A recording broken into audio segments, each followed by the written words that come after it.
Assalamualaikum warahmatullahi wabarakatuh. Frank Estrada pernah membenci Arab dan Islam.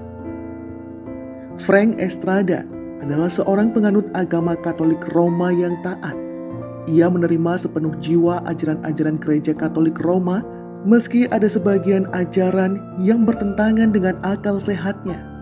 Estrada bukan hanya menjalankan keyakinannya dengan teguh, tapi dalam setiap kesempatan ia berusaha mencari pengikut dan mengajak orang lain untuk memeluk agamanya.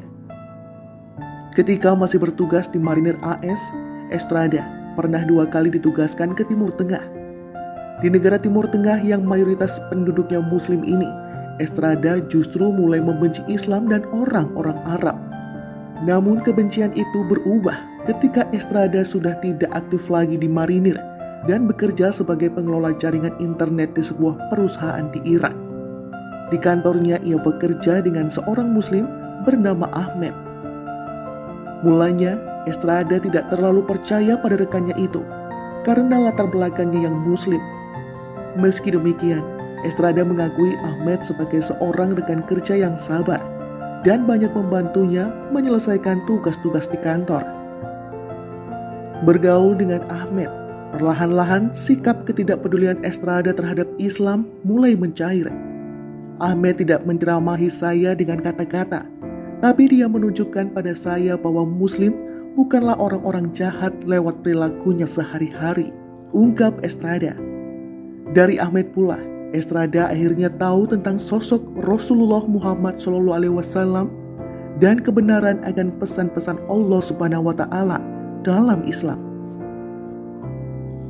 Pengalaman di Irak mendorong Estrada untuk mempelajari agama Islam ketika ia kembali ke negaranya. Ia lalu mengambil kursus tentang agama-agama di dunia di Mesa Community College. Di tempat kursus ini, Estrada tidak mendapatkan gambaran Islam yang sebenarnya.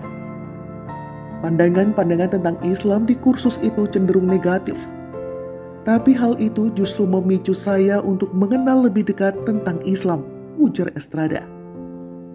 Selain memperdalam agama Islam, Estrada mengambil kursus bahasa Arab agar bisa membaca dan memahami Al-Quran dengan baik. Ia juga banyak bergaul dengan banyak orang yang ia tahu beragama Islam dan mengamati apakah perbuatan mereka sesuai dengan perkataannya. Dan saya tidak pernah menemukan kemunafikan dalam diri mereka, imbuhnya. Estrada juga sering berkunjung ke masjid di kawasan Tempe, Arizona. Di masjid itu banyak berdiskusi dengan sesama Muslim dan imam masjid itu.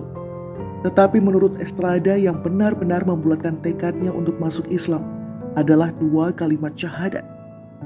Sebelum mengucapkannya, Estrada mempelajari syahadat dan mencari tahu apakah kalimat itu sesuai dengan apa yang diyakininya. Ia juga membandingkan dirinya dengan amandemen pertama dalam ajaran Katolik, dan ia menemukan bahwa ajaran Katolik ternyata mengakui lebih dari satu Tuhan, sedangkan Islam hanya satu Tuhan. Tiada Tuhan selain Allah, seperti dalam kalimat syahadat. Apapun alasannya, ajaran Katolik mengenal lebih dari satu Tuhan. Saat itu pula saya menyadari bahwa saya tidak bisa menaati hukum Allah dan pada saat yang sama tetap memuji Yesus sebagai anak Tuhan, aku Estrada. Ia kemudian membicarakan keinginannya masuk Islam dengan istrinya. Berjam-jam mereka membahas apa yang akan mereka lakukan dengan keluarganya jika ia menjadi seorang Muslim. Istri Estrada lalu ikut ke masjid dan di sana mereka bertemu seorang lelaki bernama Muhammad. Tak disangka setelah berdiskusi dengan Muhammad, istri Estrada malah memutuskan ikut masuk Islam juga. Subhanallah. Saya bersyukur pada Allah yang telah membawa orang-orang yang memberitahukan kebenaran dalam kehidupan saya. Saya bersyukur Allah telah memberikan saya kemudahan untuk memahami kebenaran itu. Lebih dari itu, saya bersyukur Allah telah menganugerahkan seorang istri yang juga mau menerima kebenaran itu bersama saya, tutur Estrada. Hampir semua teman, orang tua dan kerabat mendukung keputusan Estrada dan istrinya. Cuma ayah Estrada sempat tidak mau bicara dengannya selama 3 bulan. Begitu pula keluarga istrinya yang sampai hari ini masih belum mau menerima kemusliman Estrada. Menjadi seorang muslimah adalah keputusan yang besar. Saya yakin suatu hari Allah akan melunakkan hati mereka, ujar Estrada mantap.